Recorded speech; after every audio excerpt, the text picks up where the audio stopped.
Hello दोस्तों, आपका फिर से एक बार स्वागत है मेरे चैनल GSMCQ स्ट्रॉन्गर में। आज इस वीडियो में हम ऋग वैदिक और उत्तर वैदिक काल का जो एंशिएंट हिस्ट्री का टॉपिक है उससे कुछ इम्पोर्टेंट क्वेश्चन देखेंगे। तो चलिए स्टार्ट करते हैं वीडियो को बिना किसी देरी के। हमारा पहला क्वेश्चन है, चलिए देखते हैं।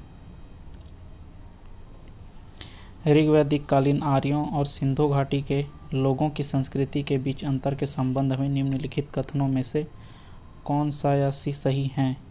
तो कौन सा दोनों के बीच अंतर स्पष्ट करने में कथन सही है, ये बताना है। पहला कथन दिया है, ऋग वैदिक कालीन आर्य कवच और शीर्षण या हेलमेट बोला जाता है का उपयोग करते थे, जबकि सिंधु घाटी सभ्यता के लोगों में इसके उपयोग का कोई साक्ष्य नहीं है। तो ये तो सही है, क्योंकि हमने पिछले जो सिंधु घाटी सभ्यता पढ़े हैं उनमें सिंधु घाटी सभ्यता के जो लोगों का शस्त्र होता था वो अस्त्र शस्त्र का उपयोग नहीं करते थे, खासा उपयोग नहीं करते थे, क्योंकि वे क्षेत्र विस्तार पर विश्वास नहीं करते थे। हमारा अगला कथन दिया है, ऋग वैदिक कालीन आर्यों को स्वर्ण, चांदी तथा ताम्र का ज्ञान था, जबकि सिंधु घाटी के लोगों को केवल ताम्र और लौह का ज्ञान था। तो लोहे का ज्ञान तो सिंधु घाटी के लोगों को नहीं था, तो ये कथन गलत दिया है। तीसरा कथन है, ऋग वैदिक कालीन आर्यों ने घोड़ों को पालतू बना लिया था, जबकि इस बात का कोई साक्ष्य नहीं मिलता कि सिंधु घाटी के लोग इस पशु को जानते थे। अपवाद स्वरूप एक दो जगह मिला है दोस्तों, तो ये भी गलत माना जाएगा, लेकिन नहीं जानते थे ये ज़्यादा कहना सही रहेगा।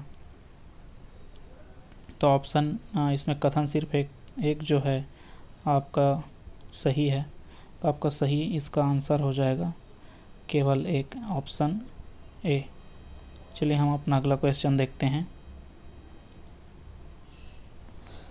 धर्म तथा रीत भारत की प्राचीन वैदिक सभ्यता के एक केंद्र विचार को चित्रित करते हैं। इस संदर्भ में निम्नलिखित कथनों पर विचार कीजिए। पहला दिया है धर्म के बारे में, धर्म व्यक्ति के दायित्वों एवं स्वयं द्वारा दूसरों के प्रति व्यक्तिगत कर्तव्यों की संकल्पना था। और रीत के बारे में दिया गया है कि मूलभूत नैतिक विधान है जो सृष्टि और उसमें अंतर्निहित सारे तत्वों के क्रियाकलापों को संचालित करता है। दोस्तों, रीत जो है प्राकृतिक जो प्रकृति में घटित घटनाएं होती हैं उन्हें रीत कहा जाता है। और धर्म कहा जाए तो व्यक्ति को जो अपना कर्तव्य होता है वो उसका धर्म कहलाता है। तो इसमें दोनों ही कथन सही हैं, तो ऑप्शन सी इसमें सही होगा। चलिए नेक्स्ट क्वेश्चन देखते हैं।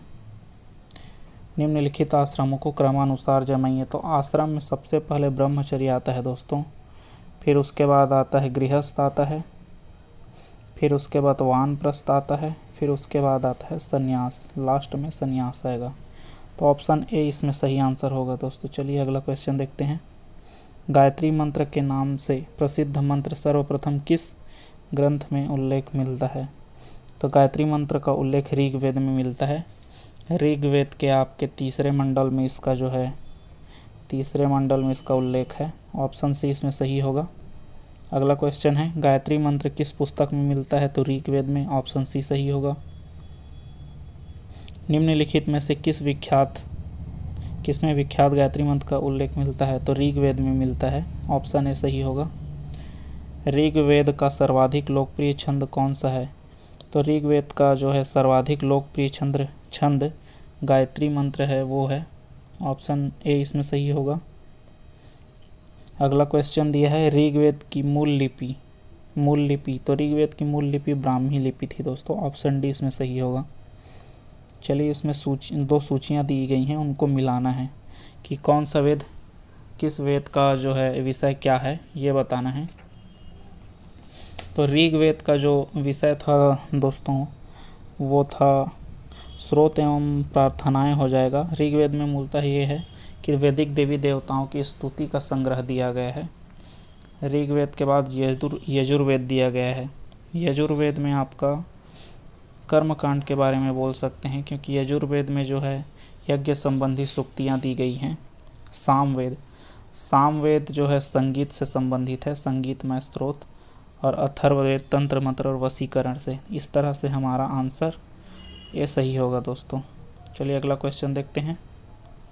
निम्नलिखित में से किसका संकलन ऋग्वेद पर आधारित है? तो ऋग्वेद पर आधारित संकलन सामवेद का है। सामवेद में दोस्तों टोटल जो है 1875 मंत्र हैं या गीत का संग्रह है, जिसमें सिर्फ और सिर्फ 75 सामवेद के हैं, बाकी 1800 जो हैं ऋग्वेद से लिए गए हैं। तो इसका सही आंसर बी होगा, ऋग्वेद। अगला क्वेश्चन देखते हैं। आयुर्वेद अर्थात जीवन का विज्ञान का उल्लेख सर्वप्रथम मिलता है। तो आयुर्वेद का उल्लेख जो है अथर्ववेद से मिलता है। अथर्ववेद ये चौथा हमारा वेद है, चौथे क्रम में चौथा है। ऑप्शन डी इसमें सही आंसर होगा। चलिए अगला क्वेश्चन देखते हैं। पूर्व वैदिक आर्यों का धर्म प्रमुखता क्या था? तो पूर्व वैदिक जो आर्य थे वे प्रकृति पूजा करते थे और यज्ञ करते थे, मूर्ति पूजा ये सब बाद में आए हैं दोस्तों। तो ऑप्शन सी इसमें सही होगा। अगला क्वेश्चन देखते हैं। ऋग्वैदिक धर्म था, तो ऋग्वैदिक धर्म में जो है बहुदेववादी थे। वे कई देवताओं की पूजा करते थे। कई देवता जैसे कि वरुण देवता हो गए, अग्नि देवता हो गए, इंद्र देवता हो गए, इस तरह से कई देवताओं की पूजा करते थे। चलिए अगला क्वेश्चन देखते हैं।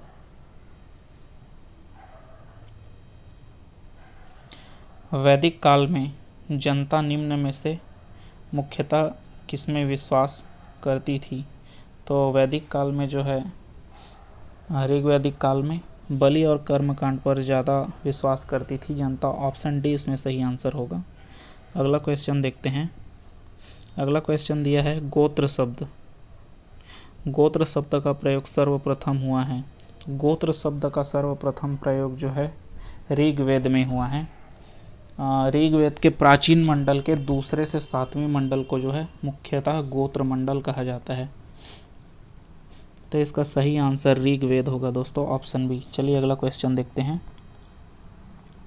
मैत्रेयी संहिता का संबंध है।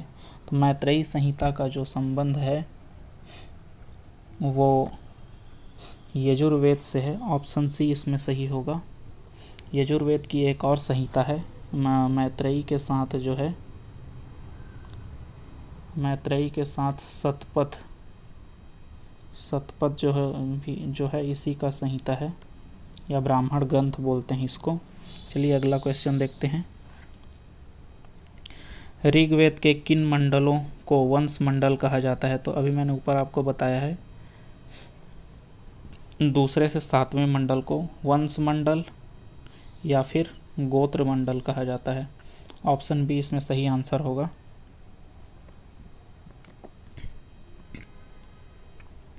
चलिए अगला क्वेश्चन देखते हैं। सुरा की आहुति का संबंध है। तो सुरा की आहुति का संबंध सौत्रामणि से है। सौत्रामणि को जो है सोम देवता भी कहा जाता है, सोम देवता कहा जाता है। और ऋग्वेद में इनका उल्लेख है ऋग्वेद के आपके 9वें मंडल में। ऋग्वेद का जो 9वां मंडल है मुख्यतः जो है सोम देवता को समर्पित है। ऑप्शन डी इसका सही होगा। ऋग्वेद में सर्वाधिक संख्या में मंत्र। तो ऋग्वेद में सर्वाधिक संख्या में जिस भगवान के बारे में मंत्र दिया गया है वो है अग्नि। अगर पूछा जाए कि किस भगवान का अधिक बार नाम आया है तो वो इंद्र होंगे दोस्तों। इंद्र का जो है 250 बार नाम आया है ऋग्वेद में। ऑप्शन इसमें ए सही होगा कि ऋग्वेद में कौन से देवता का जो है सर्वाधिक मंत्र है, तो ऑप्शन ए अग्नि होगा। चलिए अगला क्वेश्चन देखते हैं।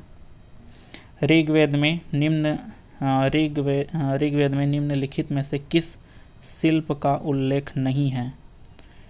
तो मृदभांड का है, बुनाई कढ़ाई ये सब का है। हाथी दांत पर उत्कीर्णन का उल्लेख नहीं मिलता है। ऑप्शन ए इसमें सही होगा। चलिए अगला क्वेश्चन देखते हैं हम अपना।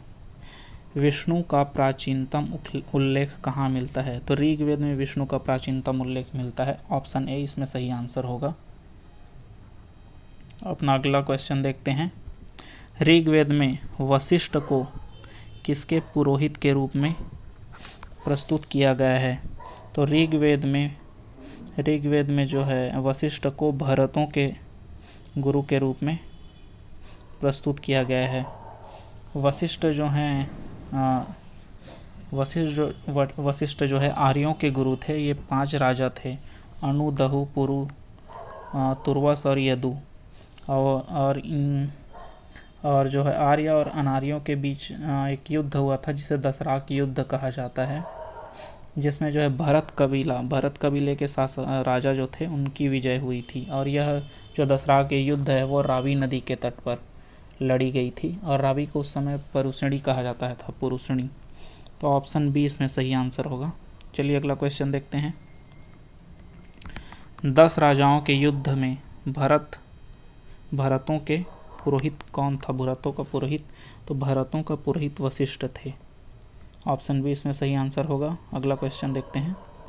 प्रसिद्ध 10 राजाओं के युद्ध का उल्लेख ऋग्वेद में मिलता है। ऋग्वेद के 7वें मंडल में इसका जो है उल्लेख मिलता है। ऑप्शन ए इसमें सही होगा। अगला प्रश्न देखते हैं। ऋग्वेद में निम्नलिखित देवताओं में से किसके लिए वर्णन है कि उनका रथ बकरे खींचते थे? तो जो है पूसन जो है उस समय के कबीला वासियों के जो हैं देवता हुआ करते थे, जो पशु का पालन करते थे, उनका पशुओं के देवता हुआ करते थे पूसन। तो ऑप्शन ए इसमें सही आंसर होगा। अगला क्वेश्चन है, निम्नलिखित में से कौन सी बात ऋग्वेद में स्त्रियों के संदर्भ में सही नहीं है? चलिए देखते हैं। पहला ऑप्शन है वे सभा की कार्यवाही में भाग लेते थे, तो ये तो सही है।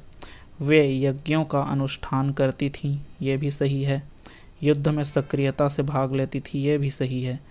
और रजस्वला होने से पहले उनका विवाह हो जाता था, ये गलत है। ऑप्शन डी इसमें सही आंसर होगा।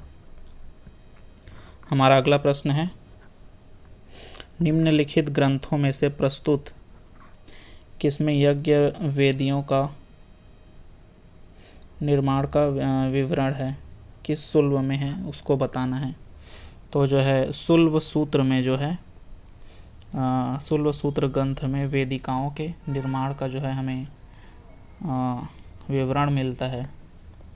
सुल्व सूत्र जो है वेदांग थे हमारे, 6 वेदांग थे, उसके अंतर्गत आते हैं। 6 वेदांग कौन कौन से थे?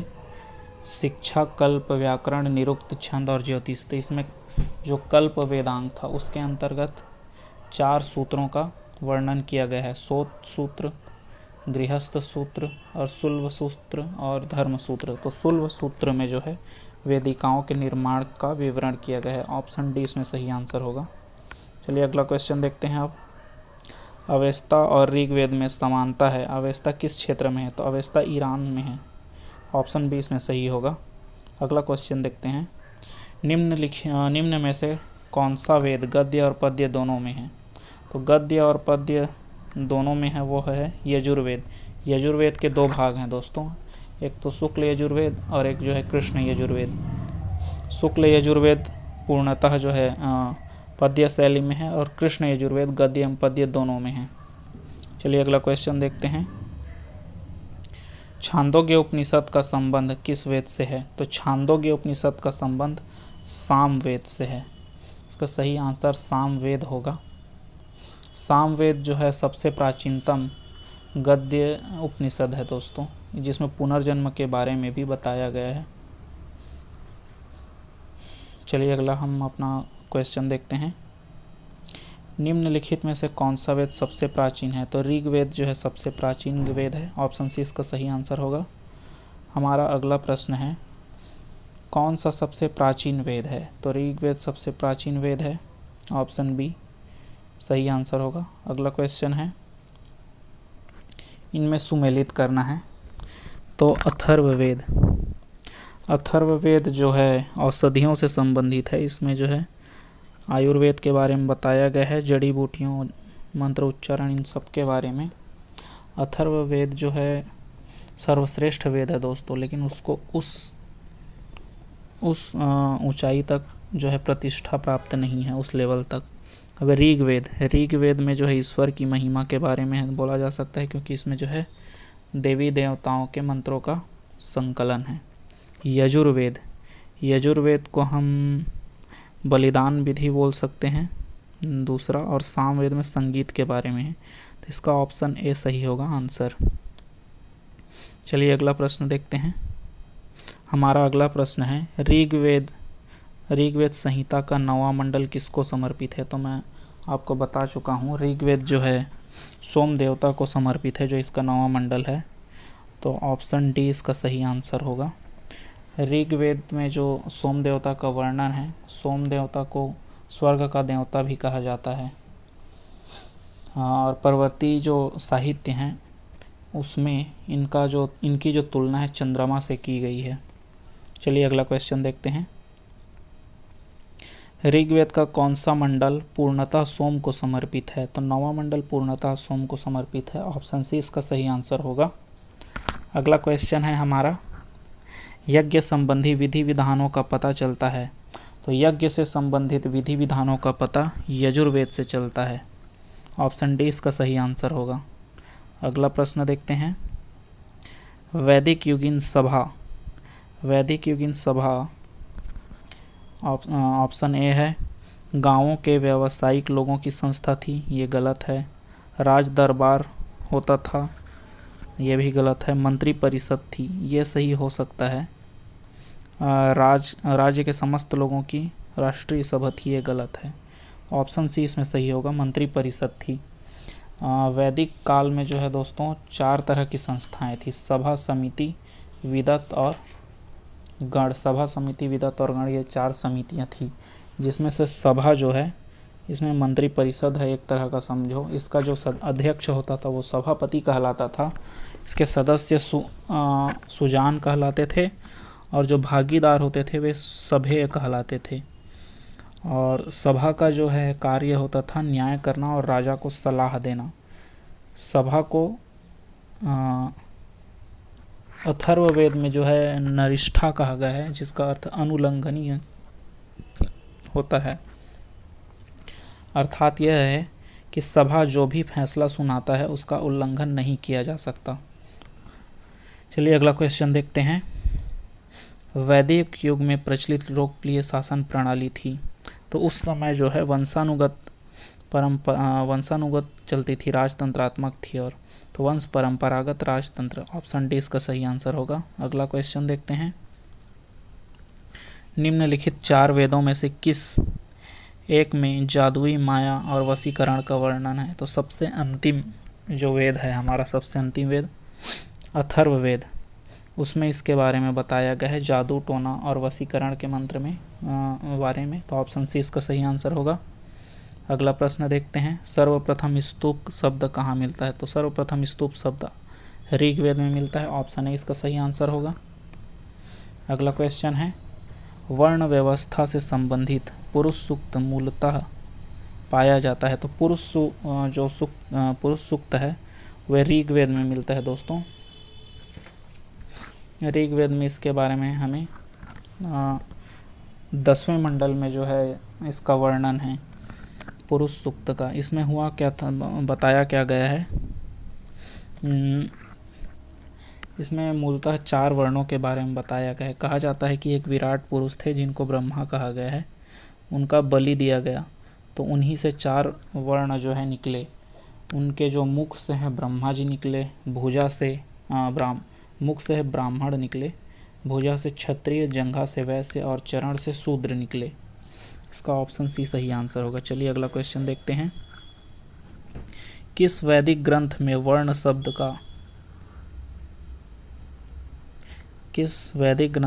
शब्द का सर्वप्रथम नामोल्लेखित मिलता है? तो ऋग्वेद में, ऑप्शन ए इसका सही होगा। निम्नलिखित में से किस वैदिक सूक्त में 4 वर्णों का उल्लेख है? तो पुरुष सूक्त में इसका उल्लेख है, ऑप्शन बी इसका सही आंसर होगा। नेक्स्ट क्वेश्चन है, ऋग्वेद में ऋचाओं की संख्या कितनी है? तो ऋग्वेद में ऋचाओं की संख्या 1028 है, 1028 है, ऑप्शन ए इसमें सही होगा। ऋग्वेद में कितने मंडल है? ऋग्वेद में 10 मंडल है दोस्तों। ऑप्शन डी इसका सही आंसर है। और इन मंडलों को 3 भागों में बांटा गया है, प्राचीन, मध्य और अर्वाचीन मंडल। चलिए अगला क्वेश्चन देखते हैं। ऋग्वेद के किन सूक्तों में भारतीय नाटक का अंकुर अवस्था का होना माना जाता है? तो संवाद सूक्त में जो है ऋग्वेद के यह बताया गया है, यह माना गया है कि भारतीय नाटक की अंकुर अवस्था है। चलिए अगला क्वेश्चन देखते हैं। इसमें 2 सूचियां दी गई है, उनको मिलाना है। ऋग्वेद, अच्छा इसमें ब्राह्मण ग्रंथ दिए गए हैं, तो ऋग्वेद का ब्राह्मण ग्रंथ होगा आपका सांख्य ब्राह्मण। ऋग्वेद के 3 ब्राह्मण हैं, ऐतरेय, कौशिकी और सांख्यायन। और सामवेद का देखते हैं, सामवेद का तांडव हो जाएगा। सामवेद के 4 जो हैं ब्राह्मण ग्रंथ है, पंचविश, षड्विश, जैमिनी और तांडव। यजुर्वेद का देखते हैं जो दोस्तों, यजुर्वेद का हो जाएगा आपका शतपथ हो जाएगा। यजुर्वेद के 2 ब्राह्मण ग्रंथ हैं, शतपथ और तैतरेयी। अथर्ववेद का देखते हैं अब, कोपथ। तो इसमें जो है ऑप्शन ए सही आंसर होगा। चलिए अगला क्वेश्चन देखते हैं अब। ऋग्वेद के सूक्तों के विषय में कौन सा कथन सही है? तो इसमें हिमवंत व मुजवंत का उल्लेख है, तो ये तो सही है। मुजवंत पर्वत के बारे में बताया गया है इसमें। भौगोलिक शब्दों जैसे आर्यावर्त और दक्षिणात्य का उल्लेख है, तो इसका उल्लेख तो मैंने नहीं पढ़ा है अभी तक। इसमें उल्लेखित अधिकांश नदियाँ यमुना गंगा से पश्चिमोत्तर क्षेत्र में बहती हैं, ये भी गलत है। ये सही है दोस्तों, ये सही होगा, क्योंकि जो है सप्त सिंधु प्रदेश के बारे में उसमें बताया गया है, तो इन्हीं नदियों के बारे में बताया गया है उसमें। हमारा जो चौथा है, इसमें कुरु, पांचाल, इक्ष्वाकु राजवंशों का उल्लेख है, तो इनका उल्लेख उतना नहीं है, तो इसका ऑप्शन बी सही होगा, 1 और 3। चलिए नेक्स्ट क्वेश्चन देखते हैं। गो अपहरण के प्रसंग में ऋग्वेद में मुख्य रूप से नाम आता है, तो पड़ियों का जो है मुख्यतः नाम आता है गो अपहरण के बारे में। ऑप्शन सी इसका सही आंसर होगा। अगला और लास्ट क्वेश्चन है ये हमारा आज का। वैदिक ग्रंथों में प्रयुक्त रीत शब्द किससे संबंधित है? तो रीत शब्द जो है नैतिक व्यवस्था है या प्राकृतिक व्यवस्था बोल सकते हैं। ऑप्शन बी इसमें सही होगा।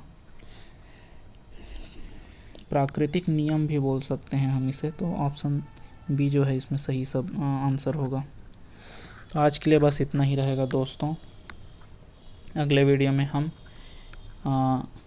ऋग्वैदिक कालीन, वैदिक कालीन या उत्तर ऋग्वैदिक कालीन बोल सकते हैं, इसी से संबंधित और क्वेश्चन देखेंगे जो डिफरेंट एग्जाम्स में आए हैं। तो चलिए मिलते हैं अगले वीडियो में दोस्तों। अगर आपको हमारा वीडियो अच्छा लग रहा है तो प्लीज़ वीडियो को लाइक कीजिए, शेयर कीजिए और चैनल पर अगर नए हैं तो सब्सक्राइब कीजिए। तब तक के लिए आप पढ़ते रहिए और मस्त रहिए। मिलते हैं नेक्स्ट वीडियो में। Thank you.